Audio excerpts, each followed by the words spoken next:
Olá a todos do portal Clique PB. O assunto hoje é segurança. Vamos falar sobre o decreto do presidente Jair Bolsonaro que flexibiliza o porte de arma para 20 categorias. E para conversar aqui, estamos hoje aqui com Tarcísio Jardim, que é policial civil e instrutor, e o Silva Neto, que é policial militar e instrutor também. Tarcísio, para começar, eu queria agradecer a presença de vocês e dizer o que realmente muda com esse decreto. Primeiramente é um prazer enorme estar aqui mais uma vez, esclarecendo esse assunto, né, tranquilizando, de certa forma, tranquilizar mais a população acerca do novo decreto, que muitas vezes as informações são deturpadas e as pessoas não chegam a compreender bem. O que mudou, basicamente, o acesso à quantidade de munições, houve uma alteração, antes era apenas 50 por ano, agora são 5.000 de calibre permitido. Essa questão do calibre permitido também foi outro marco. Antes o calibre permitido era só o calibre 38 e o calibre 380. Hoje o calibre 9mm, .40, 45, 357 Magnum se enquadram também como calibres permitidos. 1.000 cartuchos de calibres restritos, que aí já entra as armas longas, que é o calibre de fuzil 762, 556. Aumentou de 5 para 10 anos o prazo de validade de certificado de registro de atirador, que é o CR, e também o registro das armas e o porte de arma. Possui uma validade de 10 anos. Elencou outras categorias que não eram beneficiadas com porte de arma, como está no decreto, como por exemplo políticos, né, que estão exercendo cargos, em plena execução dos seus cargos, caminhoneiros também não eram elencados, advogados também não eram contemplados. Então colocou várias categorias que não tinham esse direito e agora eles também têm. Uma dessas categorias que tem direito é jornalista. E fala para jornalista que trabalha na área policial.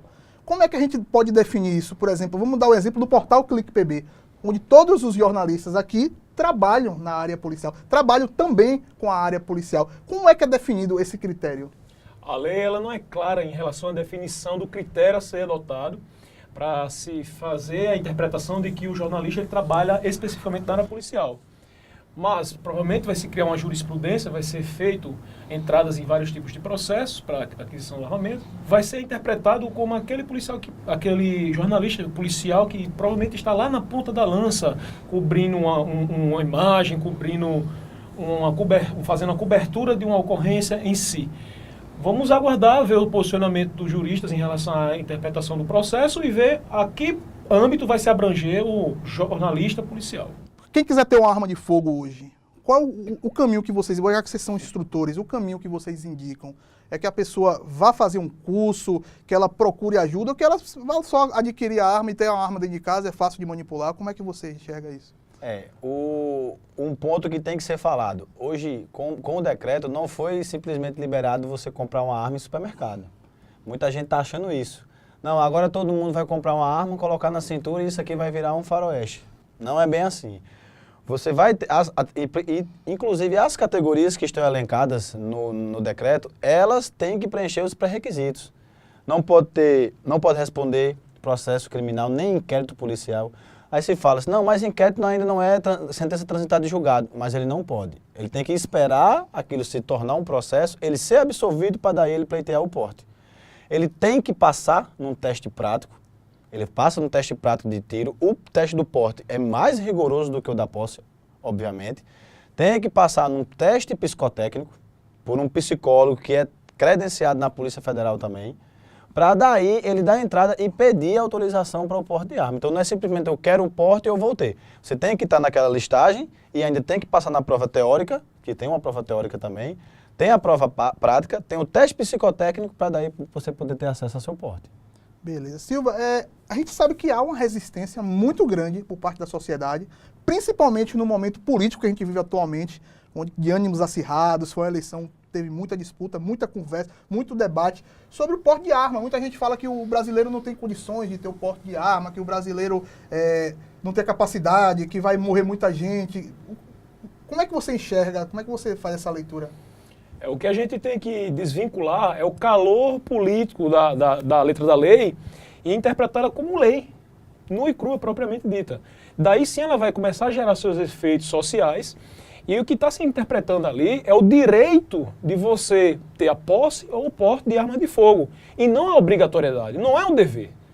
Você, enquanto cidadão, pagador dos seus impostos, trabalhador honesto, você pode sim ter o direito de adquirir uma arma de fogo. Vamos deixar de ter essa cultura de ser adestrados, culturados como ovelhas e passar a ser lobo. O meliante, ele não teme aquilo que ele vai saber, ninguém não tem uma faca, ninguém não porta nada para se defender, e a partir do momento que uma pessoa, um caminhoneiro que passa a madrugada rodando esse Brasil, de Rio Grande do Norte a Rio Grande do Sul, a gente vê constantemente assaltos a caminhões no Rio de Janeiro. Sei que é uma monta diferenciada, um crime diferenciado, mas provavelmente se ele tivesse condições de se defender com um porte legalizado de sua arma, devidamente registrada junto ao Departamento de Polícia Federal, iria, se não coibir, mas reduzir algo dessas taxas de crime que é constante. A gente vê, não adianta ficar falando mentiras. Tarcísio, você é policial e você vê a realidade de perto nas ruas, da bandidagem, da atuação da polícia. E muita gente está criticando esse decreto, falando exatamente que não há um estudo que comprove que essa flexibilização vai ajudar a diminuir os números da violência. Como é que você consegue enxergar isso? Um comparativo bem rápido e que vai terminar toda essa celeuma. Os países mais armados do mundo são os mais seguros. Os países onde a liberação da arma, o acesso à arma é mais fácil, são muito mais seguros do que aqueles que restringem. A gente tem um exemplo aqui bem próximo no nosso país, que é a Venezuela. Desarmaram a população e a população não tem como reivindicar seus direitos. Então, se armou as forças de guerrilha, que são as Farc, aquelas ou semelhantes, que se tornaram guerrilhas, e as armas ficaram na mão do governo e dos guerrilheiros, e a população no meio desse combate. Então não é simplesmente retirar a arma que isso vai se provocar, vai criar uma segurança. O exemplo maior disso foi justamente como o nosso Estatuto do Desarmamento foi falho. Ele falhou. Nós não tivemos um plebiscito? A população decidiu pelo quê? A população decidiu pela volta da fabricação, não parar com a fabricação de arma de fogo no nosso país. Então a gente teve um plebiscito, a população escolheu o que queria e mesmo assim isso não foi respeitado. Está sendo agora. É uma mudança estrutural. A gente está passando por uma conjuntura de mudança. A gente tinha um processo, um aparato que legalizava esse tipo de conduta e está havendo mudança. E toda mudança gera essa situação. Só que não se modifica, não se adequa, não se evolui uma estrutura social do dia para a noite. A gente não pode pensar em conjuntura quando a gente está focalizando na estrutura, o longo. A gente não está projetando agora a minha vida e a vida de Tarcísio. A gente está projetando a vida das nossas filhas, que tem 4 anos, e a vida dos nossos netos, entendeu? Então, falar que vai se resolver o problema do mundo não se resolve. Nós não estamos falando isso. Estamos apenas falando que é o direito do cidadão de poder portar e de ter a posse de arma de fogo. Um exemplo que eu gosto de citar. Primeiro, a arma no Brasil sempre foi atrelada só a coisa ruim. Então, se você coloca 1 quilo de droga e uma arma, a população tem menos aversão à droga do que à arma. E a droga provoca muito mais dano na população, em uma família, por exemplo, do que uma arma. A arma, ela precisa que alguém vá lá e use ela. A droga, pelo simples fato de você distribuir, se você deixar aquela droga parada e alguém ficou pegando um pouquinho, você vai destruir várias e várias famílias.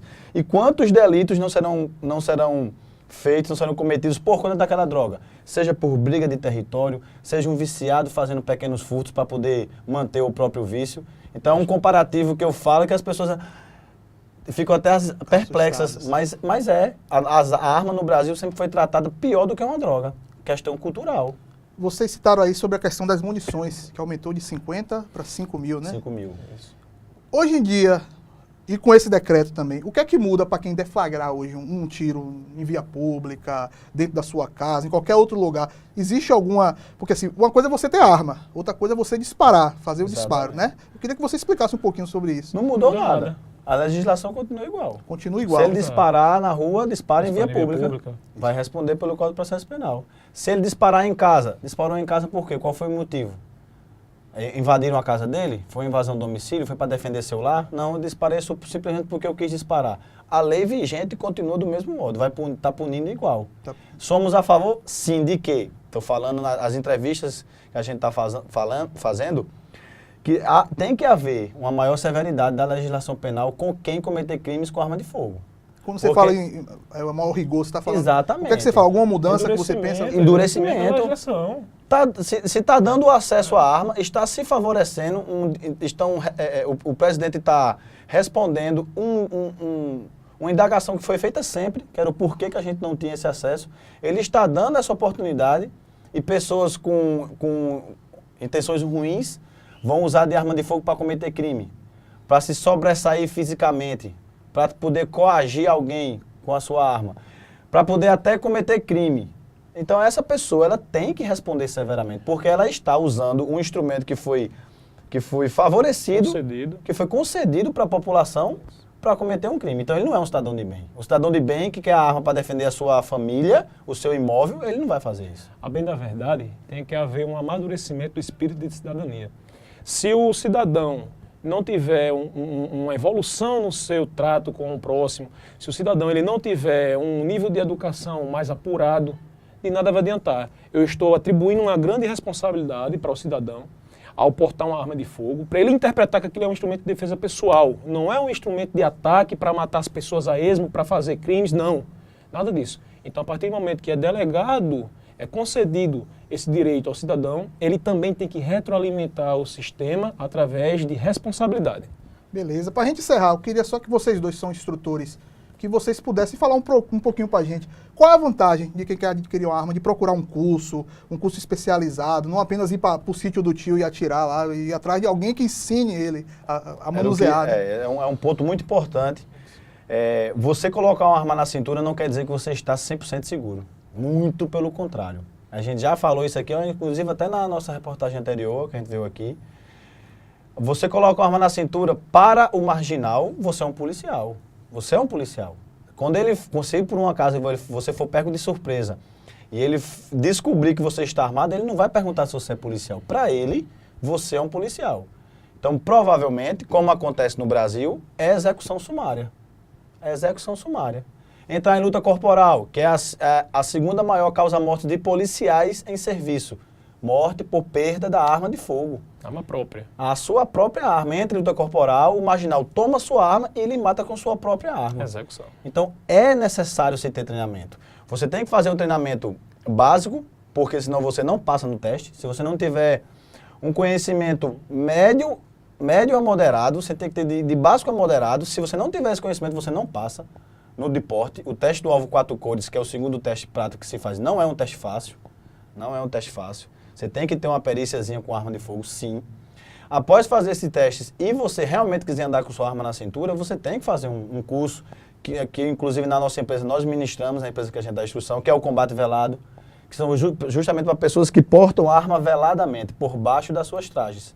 Tem que fazer um curso desse, para entender, a gente trabalha a mentalidade de combate, a mentalidade situacional, como se sentar num local fechado, local aberto. Temos também o combate veicular, para que você vai estar portando sua arma, você vai transitar dentro do seu carro. Então vai estar com sua arma na cintura. E aí, fecha o seu carro, uma emboscada, como é que você vai proceder? Entendeu? Então tudo isso a gente passa no curso, treinar com a família, treinar com a esposa, se tem uma filha já adolescente. Tem que ter um padrão de procedimento. Aconteceu isso, vamos fazer isso aqui. Na cultura americana isso é a coisa mais comum do mundo. Até o uso de torniquete, você pode ter vídeos em redes sociais, o pai chega em casa, cai no chão dizendo que foi atingido e joga um torniquete. A filhinha de 5 anos de idade vai lá, bota o torniquete nele e faz o atendimento pré-hospitalar ali de emergência. Isso é aplicado no Brasil? Essa cultura da arma, ela pode ser, porque assim, a gente percebe que o Estatuto do Desarmamento criou um preconceito muito grande, né? Sim. Todo mundo entregou a arma, todo mundo tinha medo de ser preso. Exatamente. Eu me lembro muito bem disso. Mas você acha que com esse novo decreto pode se mudar essa coisa, vamos dizer assim, cultural que existe no Brasil? Não é uma coisa do dia para a noite.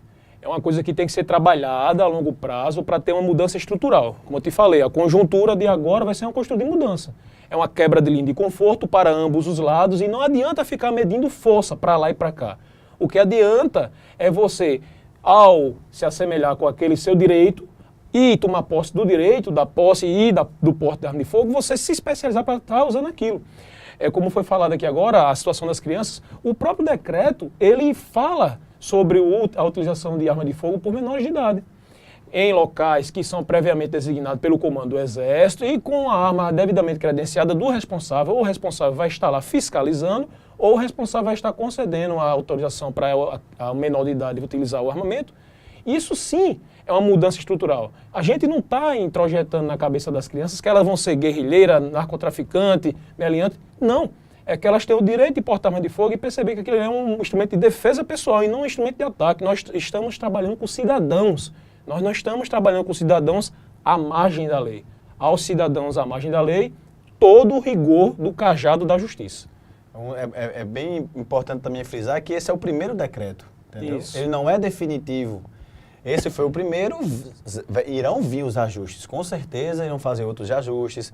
Existe aquela, vamos ver, isso aqui foi bom, isso aqui precisa ser melhorado, isso aqui deixou brecha, vamos especificar mais, vamos restringir mais isso aqui. Então a população também tem que entender que serão feitos os ajustes, assim como também serão feitos os ajustes na legislação penal.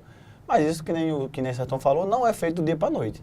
É só o pessoal ter um pouquinho de paciência. Estamos aí com o quê? 5 meses de governo apenas e estamos vivendo marcos para o nosso país. Para a população de bem, que fique bem claro. Isso aqui não está favorecendo quem vive à margem da sociedade. Para eles, todo o rigor da lei.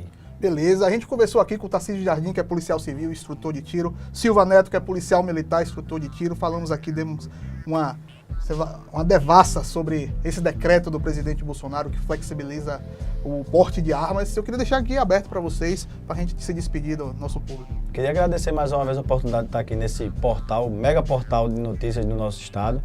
Deixar o Instagram da empresa, certo? @SafeTactical, como vocês estão vendo na camisa. Adiciona lá, nós estamos sempre publicando as datas dos prováveis cursos, manda um direct, se quiser fazer curso em grupo, quiser levar para outros estados, para outras cidades, podem mandar um direct lá que nossas diretoras e as proprietárias da empresa vão responder vocês com o maior prazer. Que Deus abençoe esse tempo da comunicação que em menos de 6 horas da minha exposição aqui, extremamente profissional da parte dos senhores, acabou que tomou uma projeção que nunca antes vista, né? Eu costumo ficar muito no anonimato, mas que Deus abençoe a todos, que ao ver essa situação desse decreto, vejam com responsabilidade, tenham um espírito de civilidade e não um embate. O embate político é necessário para que haja uma democracia, sim, mas que não seja acalorado em demasia, que seja feito a letra da lei, conforme o espírito da cidadania, do brasileiro que é, por excelência, democrata. Obrigado aos dois, a gente fica por aqui. Valeu!